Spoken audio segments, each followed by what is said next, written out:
Napakainit na nga ng panahon at ito na nga, hindi natin alam kung ano ang nangyari sa NAIA Terminal 3 pero nagkaroon po ng sunog at hindi bababa sa 19 ang nasunog na sasakyan diyan. Ito ba ay dahil sa matinding init o nagkaroon ang mga sasakyan o mayroong isang sasakyan na nagkaroon ng problema na nagsanhi ng sunog? Panoorin po natin ito mga kababayan.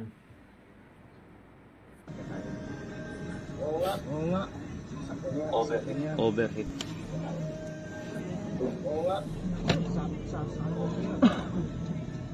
Oo nga yun o.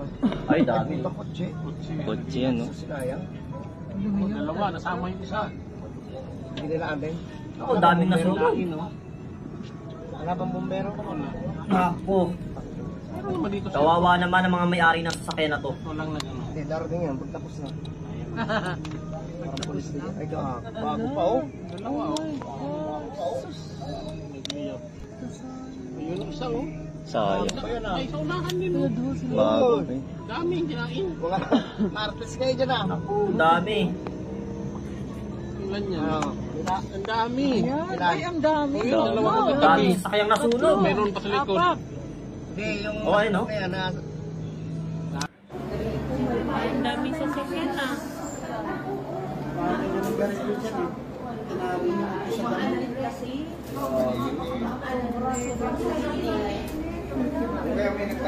Daming sasakyan. Mapark sa tabi ng madamong lugar. Grabe yun talaga. So, nasunog, wala ka ng apoy, oh. Ay, sumabog na ang gulo niya. Dami, nadamay. Sumabog na ano, hanggas na. Ang daming sasakyan na. Bumba ng bumba. Naku, hindi membre yung ano yung tubig niya. Dami.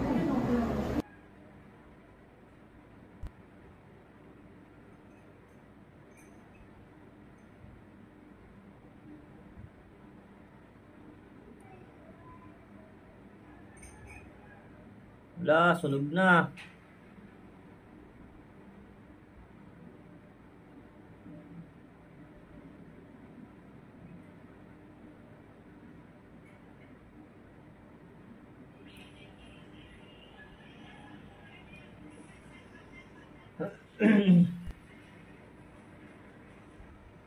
Grabe.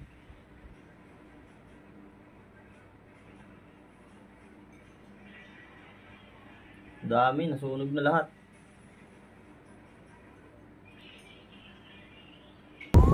Ayun po, mga kababayan, mag-ingat po tayo. Ang mga sasakyan po natin ay tingnan natin, baka may mga naiwan po tayo dyan na kamag-anak natin o kaya mga bata. So, ingatan po natin sila.